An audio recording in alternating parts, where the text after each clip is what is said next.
देखिए, photo cell या प्रकाश cell ऐसी युक्ति है जिसका उपयोग करते हैं बहुत से दैनिक जीवन में इसका बहुत सा उपयोग है। जैसे जिस चीज में हम लोग प्रकाश का उपयोग करके किसी चीज को ऑन या ऑफ कर सकते हैं या विकिरण का उपयोग करके किसी चीज को ऑन ऑफ कर सकते हैं, उसमें फोटो सेल का उपयोग करते हैं। तो इसका बेसिक्स पहले देखिए कि फोटो सेल में होता क्या है। तो आप लोगों ने प्रकाश वैद्युत प्रभाव में ये पढ़ा था कि यदि आपतित विकिरण की तीव्रता बढ़ाई जाए, इंटेंसिटी बढ़ाया जाए। तीव्रता बढ़ने का मतलब क्या होता है कि धातु की सतह पर प्रति सेकंड पड़ने वाले फोटोनों की संख्या बढ़ाई जाए। मतलब ज्यादा संख्या में फोटोन अगर धातु के सतह पर पड़ेंगे तो क्या होगा कि ज्यादा संख्या में इलेक्ट्रॉन इस फोटोन को एब्जॉर्ब करेंगे, ग्रहण करेंगे, और इससे ज्यादा संख्या में इलेक्ट्रॉन निकलेगा, मतलब प्रकाश वैद्युत धारा का मान बढ़ेगा। एक लाइन में बात सुनिए क्या हुआ कि यदि आपतित विकिरण या प्रकाश की तीव्रता बढ़ाई जाए, तीव्रता बढ़ाने का मतलब प्रति सेकंड पड़ने वाले फोटोनों की संख्या बढ़ाई जाए, तब क्या होगा कि धातु के सतह से प्रति सेकंड ज्यादा संख्या में फोटोन निकलेंगे, मतलब प्रकाश वैद्युत धारा का मान बढ़ेगा। और अगर तीव्रता का मान कम किया जाए तो प्रति सेकंड निकलने वाले इलेक्ट्रॉनों की संख्या में कमी होगी, जिससे प्रकाश वैद्युत धारा का मान घटेगा। मूल बात यही है। अब ये सेटअप देखिए, इसमें कांच का एक ट्यूब है, एक इस तरह से बनाया गया है। इसके अंदर वैक्यूम है, निर्वात है। इसमें एक प्रकाश वैद्युत धातु का ये देखिए अर्ध बेलनाकार प्लेट लगाए हैं। मैं अर्ध बेलन लगाए हैं। इसको हम लोग बोलते हैं उत्सर्जक। उत्सर्जक इसलिए कि इस पर जब विकिरण पड़ेगा, ये कांच का है इसलिए प्रकाश या विकिरण आसानी से अंदर आ जाएगा। तो जब इस पर विकिरण पड़ेगा तो इससे इलेक्ट्रॉन निकलेगा। और देखिए इसको हम लोग कनेक्ट किया है किससे, तो इसको हम लोग बैटरी के ऋण ध्रुव से या लोअर पोटेंशियल पे इसको कनेक्ट किए हैं। तो इस इमीटर को लोअर पोटेंशियल से कनेक्ट करने का मतलब क्या होगा कि जो इलेक्ट्रॉन निकलेगा उसको ये ढकेलेगा, आगे भेजेगा, मतलब अपने पास नहीं रखेगा, इसका पोटेंशियल लो है। और इसका दूसरा सिरा है, इसको बोलते हैं संग्राहक या कलेक्टर, जो इलेक्ट्रॉन को कलेक्ट करता है। इसको रखते हैं उच्च विभव पर। तो ये उच्च विभव पर है और ये निम्न विभव पर है, मतलब इलेक्ट्रॉन जो अगर निकलेगा तो इलेक्ट्रॉन इसके द्वारा खींच लिया जाएगा। तो इलेक्ट्रॉन खींच लिया जाएगा तो प्रति सेकंड इलेक्ट्रॉन निकलना शुरू होगा, तो धारा प्रवाहित होना शुरू हो जाएगा, जिससे कि सर्किट पूरा हो जाएगा।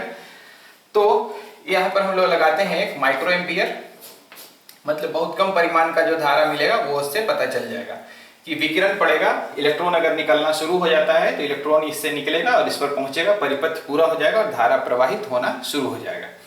अब समझिए कि अगर हम आपतित विकिरण की तीव्रता बढ़ा दें, मतलब इस पर प्रति सेकंड ज्यादा संख्या में फोटोन पड़ने दें, तो क्या होगा कि ज्यादा इलेक्ट्रॉन निकलेगा, मतलब धारा का मान बढ़ जाएगा। अगर तीव्रता का मान कम कर दें तो प्रति सेकंड उत्सर्जित इलेक्ट्रॉन की संख्या घट जाएगी, मतलब धारा का मान घट जाएगा। तो इस तरह से इसमें होता क्या है, तो फोटो सेल या प्रकाश सेल में यह होता है कि आपतित विकिरण की तीव्रता को कम ज्यादा करके हम लोग धारा के मान को नियंत्रित करते हैं। इसका उपयोग क्या है, तो बहुत सा सर्किट ऐसा है जिसमें मान लीजिए कि अब धारा को हम यहाँ पर प्रकाश विकिरण को आना रोक दिए। जैसे एक दरवाजा बनाएं, अब यहाँ पर ये फोटो सेल लगा दिए और इधर एक प्रकाश का स्रोत रखें।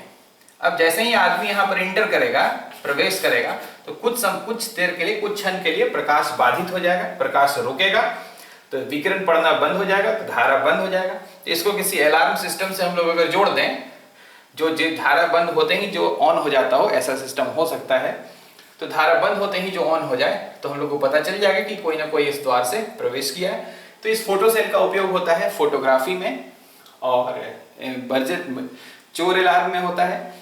और इसलिए इसको फोटो सेल को विद्युत नेत्र भी कहा जाता है। ऑब्जेक्टिव में ये क्वेश्चन पूछता है कि निम्नलिखित में कौन सी युक्ति का उपयोग विद्युत नेत्र के रूप में किया जाता है, तो वो फोटो सेल है। तो इसमें सिंपल सा यही बात है कि इसी सिद्धांत पर यह कार्य करता है, क्या कि प्रकाश की तीव्रता को कम ज्यादा करके हम लोग परिपथ से प्रवाहित होने वाली धारा का मान को नियंत्रित कर सकते हैं।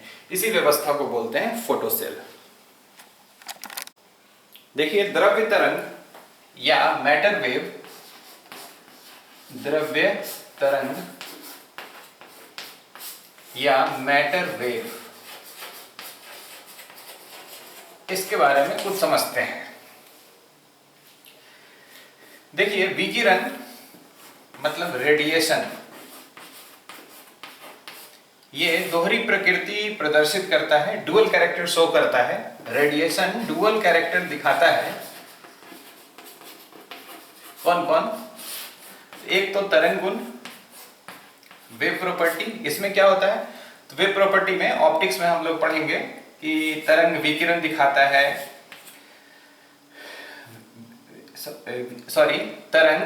तरंग दिखाता है व्यतिकरण, इंटरफेरेंस, विवर्तन, ध्रुवन इत्यादि, जिससे तरंग गुण के बारे में हम लोग समझते हैं। और दूसरा हो गया, ये ऑप्टिक्स सेक्शन में पढ़ेंगे हम लोग। और दूसरा हो गया कण प्रकृति या पार्टिकल नेचर। कण प्रकृति में क्या हुआ कि विकिरण कैसा ट्रीट किया गया, कैसा माना गया। तो विकिरण को माना गया कैसा कि ये बहुत से ऊर्जा पैकेटों से बना है, मतलब किससे? फोटोन से बना है। तो विकिरण दो तरह का गुण दिखाया, एक तरंग गुण और एक कण गुण। तो उसी तरह से कोई मैटर, द्रव्य, मैटर कहने का मतलब अभी आप समझिए कि प्रकृति का जो मूल कण इलेक्ट्रॉन, प्रोटॉन, न्यूट्रॉन के बारे से के संदर्भ में है कि द्रव्य भी दोहरी प्रकृति दिखाता है। एक तो इसका कण गुण फेमस ही है कि इलेक्ट्रॉन, प्रोटॉन, न्यूट्रॉन इत्यादि सब क्या चीज है? तो कण है। अब देखें कि डी ब्रॉगली का यह कहना था कि जिस तरह से विकिरण दोहरी प्रकृति दिखाता है, तो नेचर में दो ही चीज है, एक मैटर है, मतलब ये द्रव्य है, और दूसरा रेडिएशन है। तो डी ब्रॉगली का यह कहना था, हाइपोथेसिस है, ये उनका परिकल्पना था कि जैसे विकिरण दोहरी प्रकृति दिखाता है, उसी तरह से द्रव्य को भी दोहरी प्रकृति दिखाना चाहिए। मतलब जो नेचर है वो सिमेट्रिकल है कि अगर ये ड्यूअल कैरेक्टर शो करता है, दोहरी प्रकृति दिखाता है, तो द्रव्य को भी दोहरी प्रकृति दिखानी चाहिए। मतलब कि द्रव्य के साथ जो कण गुण है, तो इसके साथ साथ तरंग गुण भी होना चाहिए। ये देखिए, डी ब्रॉगली का ये मानना था। तो डी ब्रॉगली का क्या कहना था कि द्रव्य भी तरंग गुण दिखाएगा। कैसे दिखाएगा? तो जरा देखिए, डी ब्रॉगली का यह कहना था, जिसको डी ब्रॉगली वेव भी बोल सकते हैं, द्रव्य तरंग को। डी ब्रॉगली का यह कहना था कि यदि m द्रव्यमान का कण v वेग से चलता हो, तो इसका संवेग कितना? तो इसका मोमेंटम p बराबर m इंटू v लिखते हैं। तो यदि कोई कण गतिशील हो, जिसका द्रव्यमान m है और वेग v है, तो इस कण के साथ संबद्ध द्रव्य तरंग का तरंग दैर्ध्य लैम्डा बराबर h बाई p लिखते हैं। मतलब क्या कि किसी गतिशील कण के द्वारा भी तरंग गुण प्रदर्शित किया जाता है, और उस तरंग का हम लोग डी ब्रॉगली तरंग दैर्ध्य क्या लिखते हैं? तो डी ब्रॉगली तरंग दैर्ध्य lambda is equal to h by p। ये उनका हाइपोथेसिस था, ऐसा मानना था, जिसको सिद्ध किया गया प्रयोग से, जिसको हम लोग देखेंगे डेविसन और जर्मर प्रयोग में कि ये किस तरह से सिद्ध हुआ। तो lambda is equal to h by p, या h और p के जगह पर क्या लिखेंगे? m into v। फिर से सुनिए क्या हुआ बात, द्रव्य तरंग क्या हुआ कि स्टार्टिंग कैसे हुआ ये बात कि जैसे विकिरण दोहरी प्रकृति दिखाता है, उसी तरह से द्रव्य को भी दोहरी प्रकृति दिखानी चाहिए। मतलब एक तो कण गुण इसका है और दूसरा तरंग गुण भी इसमें होना चाहिए। तो किसी द्रव्य के साथ जो संबद्ध तरंग गुण होता है, जो वेव प्रॉपर्टी होता है, उसी को बोलते हैं हम लोग द्रव्य तरंग। और द्रव्य तरंग को कैसे बोला गया, मतलब ये किस टर्म में आया? तो द्रव्य तरंग का तरंग दैर्ध्य, या इसको डी ब्रॉगली तरंग दैर्ध्य भी बोलते हैं, किसी गतिशील कण जिसका संवेग p हो, इसका डी ब्रॉगली तरंग दैर्ध्य lambda is equal to h by p होता है, जहां h प्लांक नियतांक है और p है उसका रैखिक संवेग या सिर्फ संवेग। अब इसको हम लोग फॉर्मूला और इस थोड़ा सा बढ़ाते हैं, गतिज ऊर्जा के पद में भी इसको लिखते हैं। देखिए जरा सा क्या लिखना है कि यदि m द्रव्यमान का कण v वेग से चलता हो, तो इसका संवेग तो लिख दिए p बराबर कितना? तो m इंटू v, और इसकी गतिज ऊर्जा क्या? तो k बराबर कितना? तो हाफ m और v स्क्वायर। तो जरा हम लोग पढ़े थे ऐसे k और p में संबंध, और यहाँ भी देख लीजिए। तो ये लिखें हाफ m से ऊपर नीचे एक और गुना कर लें, तो m स्क्वायर हो गया, और बटा में m से ऊपर नीचे गुना किए तो m स्क्वायर v स्क्वायर को हम लोग लिख सकते हैं ना, p का स्क्वायर, तो p स्क्वायर बाई 2m। तो k बराबर हो गया p square by 2m। k है गतिज ऊर्जा उस कण की, m p क्या है उसका संवेग और m क्या है उसका द्रव्यमान। तो p स्क्वायर बराबर क्या लिख सकते हैं, तो p स्क्वायर बराबर लिख सकते हैं 2m k, मतलब p बराबर कितना, तो p बराबर अंडर रूट 2m k। यह फॉर्मूला पहले पढ़े थे, गतिज ऊर्जा और संवेग में संबंध k बराबर p स्क्वायर बाई 2m, तो p बराबर हो गया अंडर रूट 2m k। तो आइए अब फॉर्मूला को बढ़ाते हैं यहाँ पर। तो डी ब्रोगली तरंगदैर्घ्य हो गया lambda is equal to h by p या h बाई m भी, और p के जगह पे लिख सकते हैं अंडर रूट 2m k। ये हुआ डी ब्रोगली तरंगदैर्घ्य, lambda is equal to h by p या h by 2m k। k क्या है, गतिज ऊर्जा है। देखिए अगर अलग अलग द्रव्यमान के कणों की समान गतिज ऊर्जा रखी जाए तो लैम्डा समानुपाती हो जाएगा किसके, 1 बाई रूट m के। जिसका द्रव्यमान अधिक उसके लिए डी ब्रोगली तरंगदैर्घ्य क्या, या द्रव्य तरंग का तरंगदैर्घ्य कम, बशर्ते कि यह कंडीशन क्या है कि k को कैसा होना चाहिए, तो गतिज ऊर्जा को होना चाहिए अचर। अब जैसे मूल कण इलेक्ट्रॉन के बारे में देखते हैं कि उसकी गतिज ऊर्जा के बारे में और कुछ लिख सकते हैं हम लोग। यदि एक इलेक्ट्रॉन को मतलब Q is equal to E को अगर v वोल्ट से अगर त्वरित किया जाए, एक्सेलरेट किया जाए, तो इसकी ऊर्जा क्या लिखते हैं, तो k बराबर लिखते हैं E इंटू v, जहाँ E आवेश हो गया और v हो गया जितना वोल्ट से उसको आप एक्सेलरेट किए वो। तो यहाँ पर लैम्डा बराबर क्या लिख सकते हैं, तो इस इलेक्ट्रॉन के द्वारा जिस इलेक्ट्रॉन को v वोल्ट से आप एक्सेलरेट किए थे, मतलब चलाए थे, तो उसकी गतिज ऊर्जा k बराबर E इंटू v। तो वहां पर उस इलेक्ट्रॉन के लिए डी ब्रोगली तरंगदैर्घ्य लिख सकते हैं lambda is equal to h by under root 2m, और k के जगह पे लिख देंगे E इंटू v। तो द्रव्य तरंग का तरंगदैर्घ्य निकालने के लिए डेविसन जर्मर प्रयोग में हम लोग इस फॉर्मूला का भी यूज करेंगे, जिससे कि लैम्डा का मान निकालेंगे। तो लैम्डा इज इक्वल टू हो गया h by under root 2m ev, जहां पहचान लीजिए h क्या है, प्लांक नियतांक, m इलेक्ट्रॉन का द्रव्यमान, e इलेक्ट्रॉनिक चार्ज, और v क्या है, वो विभव जिससे इलेक्ट्रॉन को त्वरित किया गया है या एक्सेलरेट किया गया है। देखिए अब जैसे न्यूट्रॉन है, ये भी तो फंडामेंटल पार्टिकल ही है, मूल कण है। तो अगर न्यूट्रॉन को तो एक्सेलरेट नहीं कर सकते हैं क्योंकि ये उदासीन है। तो न्यूट्रॉन अगर तापमान के साथ उसका अगर आरएमएस वेग देखें तो उसकी ऊर्जा लिखते हैं कि न्यूट्रॉन की ऊर्जा 3/2 kT लिख सकते हैं, जहां k क्या है, तो k बोल्ट्जमैन नियतांक है। तो जो यहाँ पर आवेश और विभवांतर के पद में लिखे थे वही न्यूट्रॉन के केस में हम लोग लिख सकते हैं k बराबर 3/2 kT, जैसे गैस के अणुओं का वेग लिखते हैं उस हिसाब से। तो उसके लिए न्यूट्रॉन के लिए हम लोग लिख सकते हैं डी ब्रोगली तरंगदैर्घ्य कितना, तो h बाई p, और p के जगह पर कितना, तो p के जगह पे अंडर रूट 2mk, और k के जगह पर कितना, तो ये h by under root 2m, k के जगह पर लिख सकते हैं 3/2 kT। यहाँ 2 और 2 कैंसिल हो गया, तो डी ब्रोगली तरंगदैर्घ्य हो गया h by under root 3mkt, जहाँ k है Boltzmann constant, k is equal to होता है r बाई n, r है गैस कांस्टेंट और n है एवोगैड्रो नंबर। तो यहाँ देखिए संबंध इंपॉर्टेंट किस चीज के लिए, लैम्डा और t के साथ संबंध है।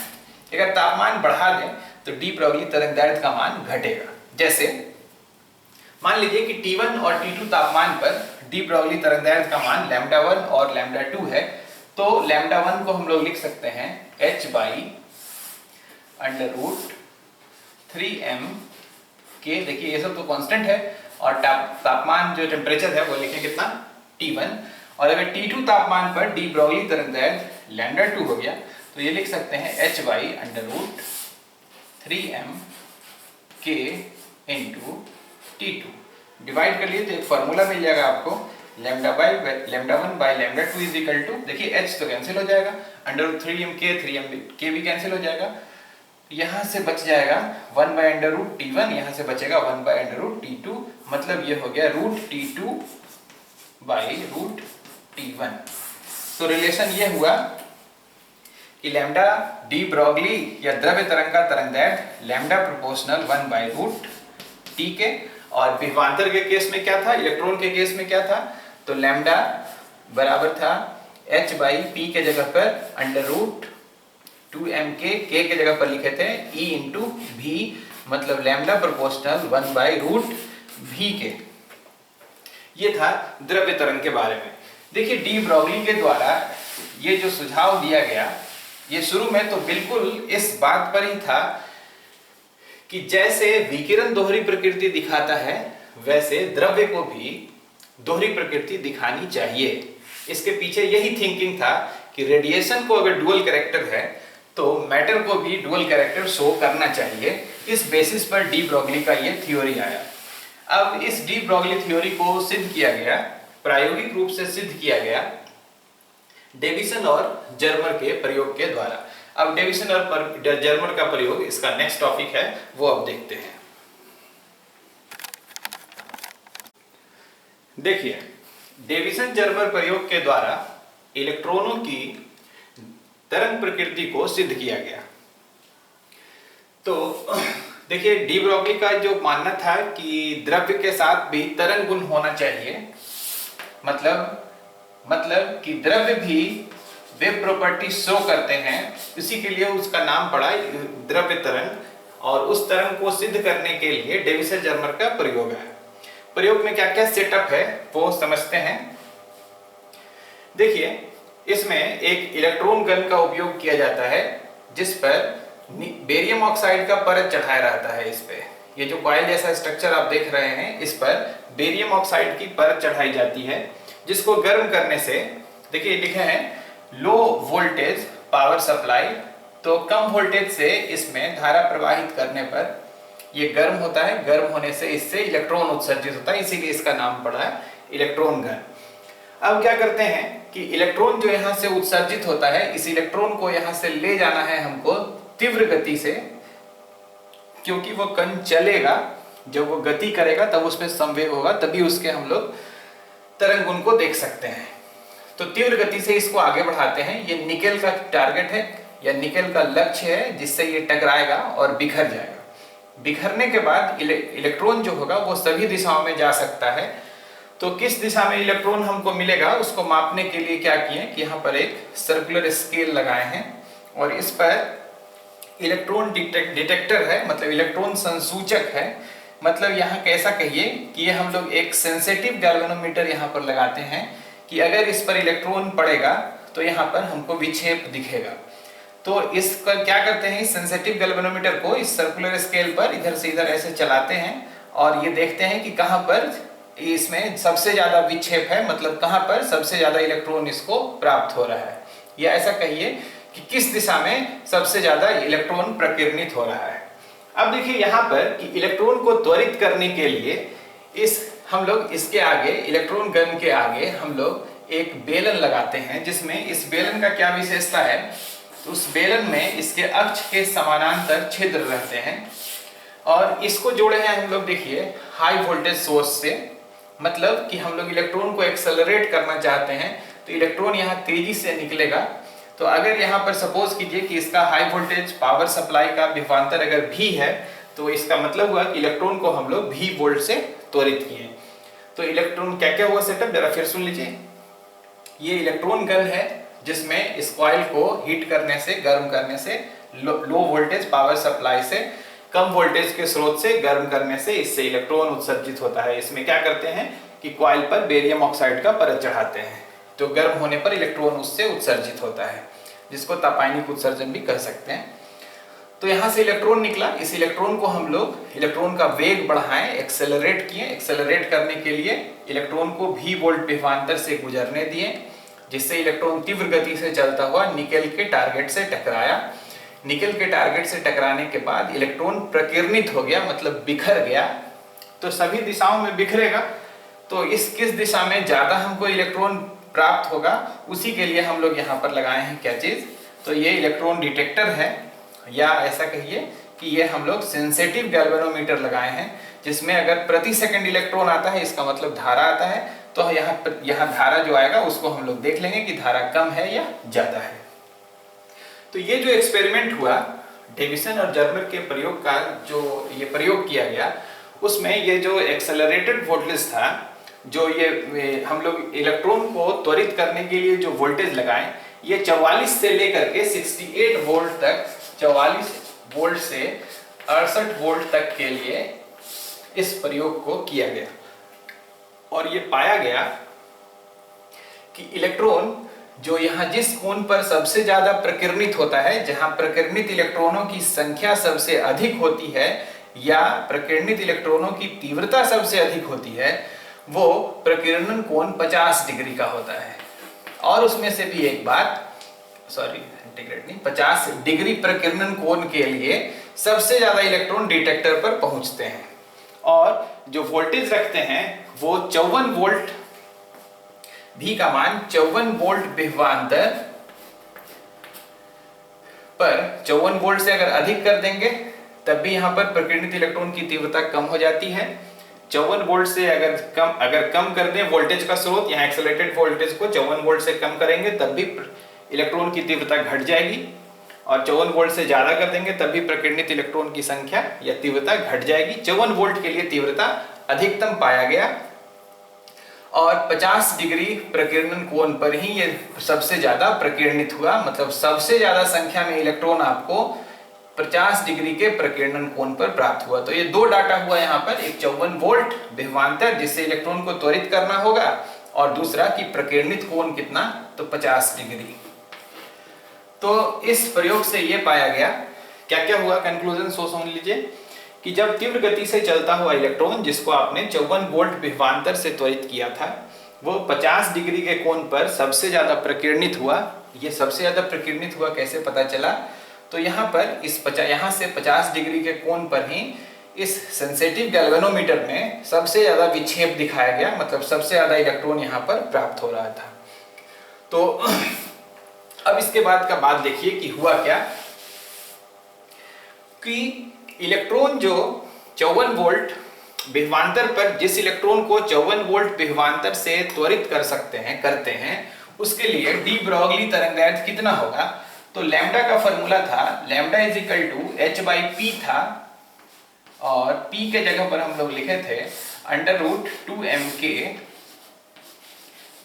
देखिए इलेक्ट्रॉन का हम लोग डी ब्रॉगली तरंगदैर्घ्य निकाल रहे हैं, जिस इलेक्ट्रॉन को कितना वोल्ट से, 54 वोल्ट से हम लोग एक्सेलरेट किए। तो lambda is equal to h/p, p के जगह पर √2mk और k के जगह पर लिखें √2m।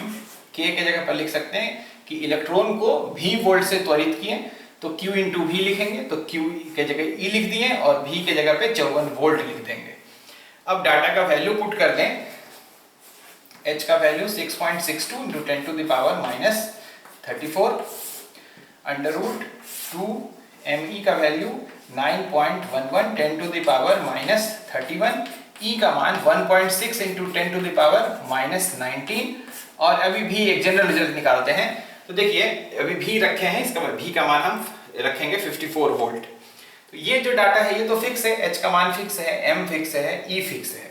इस डाटा को अगर हल करिएगा तो डी ब्रॉगली तरंगदैर्घ्य का मान आता है एक जनरल v के टर्म में, लैम्डा इज इक्वल टू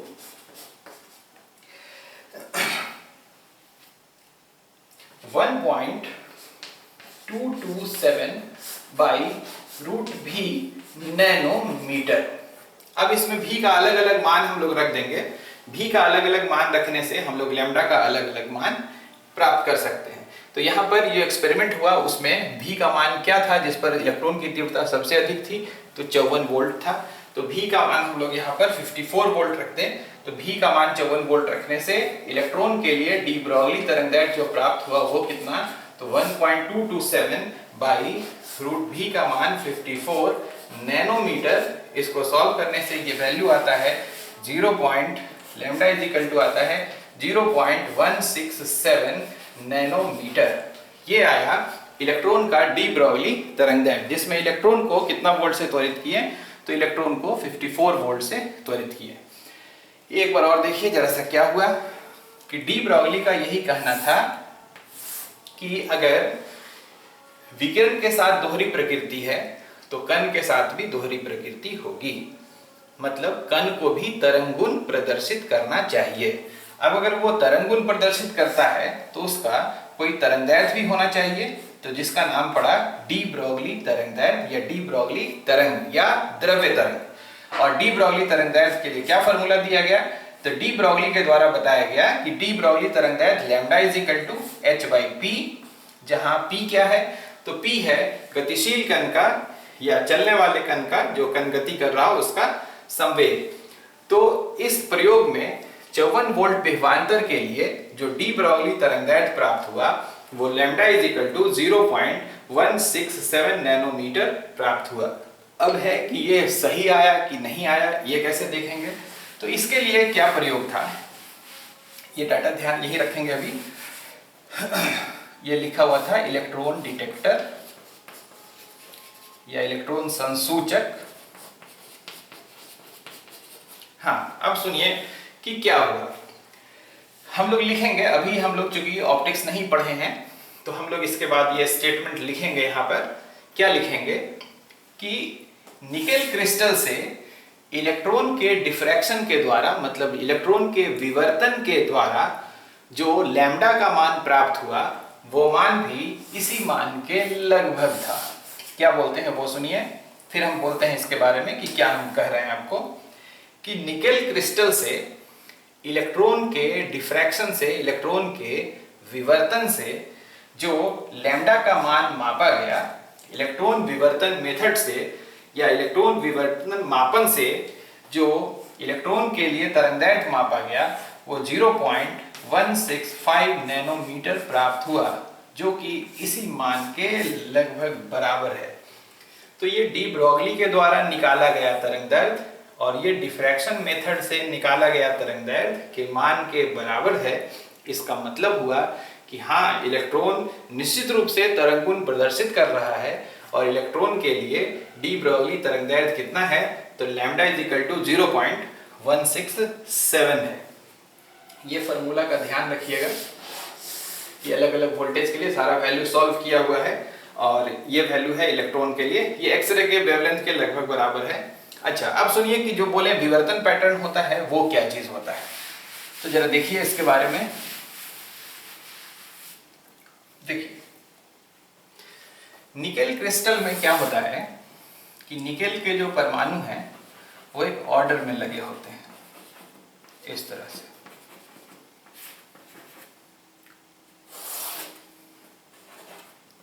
इस तरह से ऐसे। अब इस पर जो इधर से निकेल आ रहा था, सॉरी निकेल नहीं आ रहा था, इलेक्ट्रॉन्स आ रहा था। बेरियम ऑक्साइड के गर्म करने से जो इलेक्ट्रॉन तीव्र गति से आकर इससे टकरा रहा था, अब उसके बारे में देखिए। इलेक्ट्रॉन आया, निकेल के क्रिस्टल से टकराया और एक दूसरा देखते हैं वो यहां आया। ये दोनों पैरेलल दिखा रहे हैं।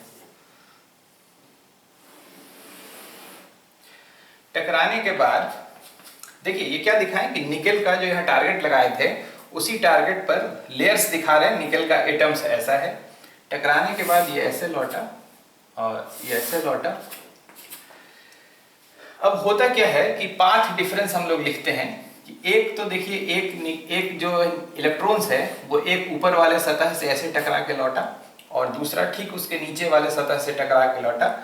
तो ये एटम्स के बीच का जो अंदर वाला डिस्टेंस है वो अगर d है तो ये एंगल देखिए कि सपोज कर लीजिए ना कि कितना एंगल पर ये आया, तो मान लेते हैं कि ये एंगल अगर थीटा है तो ये तरंग और इस तरंग, मतलब इलेक्ट्रॉन को हम लोग वेव के जैसे समझ रहे हैं, तो इस तरह से जो पहला सतह से टकरा के लौटा रिफ्लेक्ट होके गया जो एक तरंग द्रव्य तरंग और एक इस सतह से टकरा के जो द्रव्य तरंग गया, इस दोनों तरंग के बीच का जो पथांतर है, पथ का अंतर, वो लिखते हैं 2d sin थीटा। इसको लिखते हैं ब्रैग का इक्वेशन है कि 2d sin theta is equal to n lambda. First minimum के लिए n का वैल्यू, डिफ्रैक्शन में फर्स्ट मिनिमम के लिए n का वैल्यू 1 पुट करते हैं तो ये 2d sin theta is equal to लिखते हैं लैम्डा। इसमें निकेल के लिए d का वैल्यू फिक्स है, d का वैल्यू पुट करते हैं, थीटा का वैल्यू पुट करते हैं, तो इस विधि से जो लैम्डा प्राप्त होता है वो आता है 0.165 नैनोमीटर, जो कि डी ब्रॉगली के सुझाए गए फॉर्मूला के ही अनुसार है।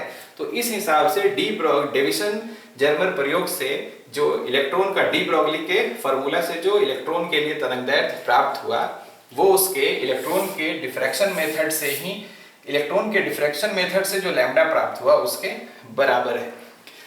तो ये था डेविसन जर्मर प्रयोग। डेविसन जर्मर प्रयोग हमारे बिहार बोर्ड में लॉन्ग क्वेश्चन के रूप में पूछा जाता है।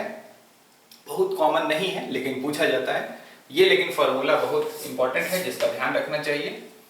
एक फार्मूला ये हो गया, ये ध्यान इसलिए रखना चाहिए कि इसमें सारा कुछ रेडीमेड सॉल्व है, सिर्फ v का वैल्यू पुट करेंगे तो नैनोमीटर में रिजल्ट आएगा। तो ये था डेविसन जर्मर प्रयोग।